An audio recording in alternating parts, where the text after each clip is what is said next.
Assalamualaikum warahmatullahi wabarakatuh. Saya Syiful Janan Hamami, merupakan motivator magang di Bimba A.I.U.E.O. Dan kali ini saya akan memberikan jawaban saya mengenai kurikulum baca ketiga. Kita mulai dari D4HVK. D4HVK merupakan kepanjangan dari dikte 4 huruf verbal kembar yang memiliki definisi pengucapan bunyi susunan huruf dari suatu kata kembar atau 4HVK tanpa memperlihatkan bentuk simbolnya. Misalnya, motivator menyebutkan kata susu, kemudian meminta anak untuk menyebutkan hurufnya yaitu SU.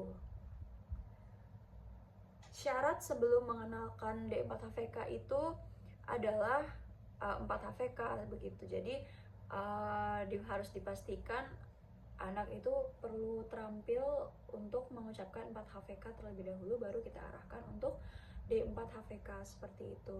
Tujuan utama dari D4HVK adalah anak menyukai kegiatan bermain dikte 4HVK, sedangkan tujuan khususnya yaitu supaya anak terampil menyebutkan susunan huruf dari suatu kata bersuku kata kembar.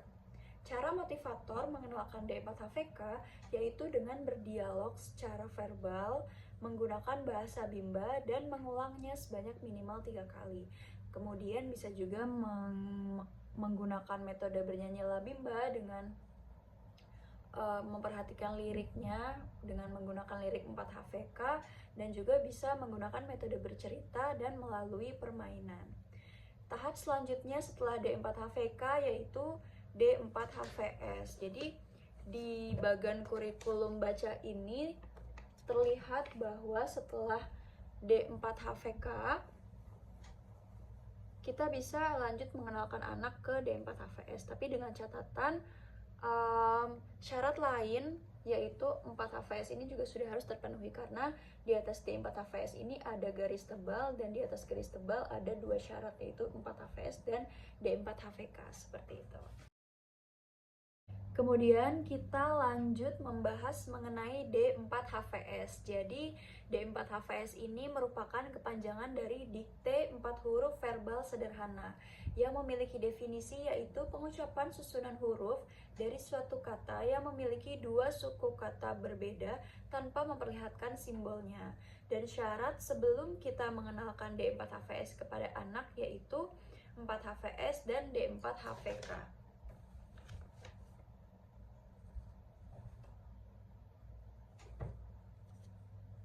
Jadi terlihat di bagian kurikulum baca sebelum kita mengenalkan anak ke D4HVS, kita perlu memastikan bahwa 2 syarat yang perlu dicapai ada 4HVS dan D4HVK ini perlu dipastikan sudah tercapai tujuannya seperti itu. Baru kita bisa mengenalkan anak ke D4HVS. Tujuan utama dari D4HVS adalah anak tertarik dan menyukai kegiatan bermain verbal dikte 4HVS, sedangkan tujuan khususnya yaitu anak mengerti bunyi susunan huruf dari suatu kata yang memiliki 2 suku kata berbeda.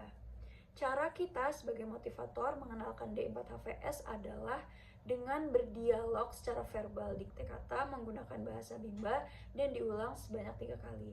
Kemudian bisa juga menggunakan metode bernyanyi La Bimba dengan mengganti liriknya menggunakan kata-kata 4HVS, dan juga bisa menggunakan metode bercerita serta melalui permainan. Tahap selanjutnya setelah D4HVS yaitu setelah D4HVS tercapai, kita bisa melanjutkan ke D5HVS, tapi dengan catatan syarat lain yaitu 5HVS ini juga harus tercapai juga. Jadi dikarenakan di atas D5HVS ini ada garis tebal dan di atas garis tebal ada 2 syarat yang harus terpenuhi yaitu 5HVS dan D4HVS seperti itu.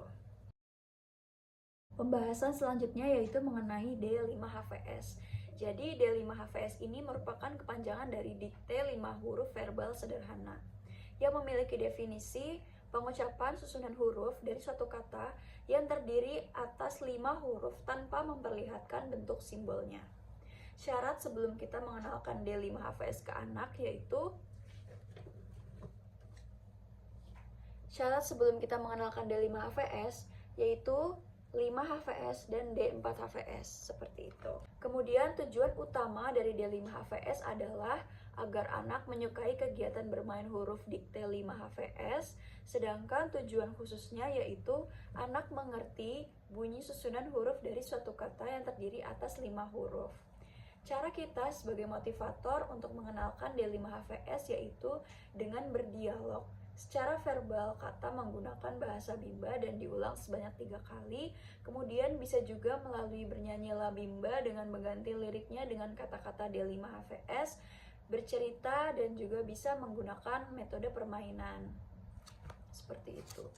Dan kemudian tahap selanjutnya setelah D5-HVS yaitu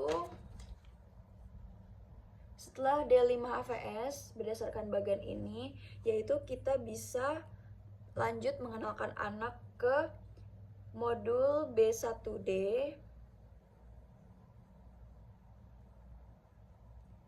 dengan catatan syarat lain, yaitu modul B1C ini juga sudah harus terpenuhi sebelum kita mengenalkan anak ke modul B1D, seperti itu. Sekian jawaban-jawaban saya mengenai kurikulum baca ketiga, kurang lebihnya mohon maaf. Wassalamualaikum warahmatullahi wabarakatuh.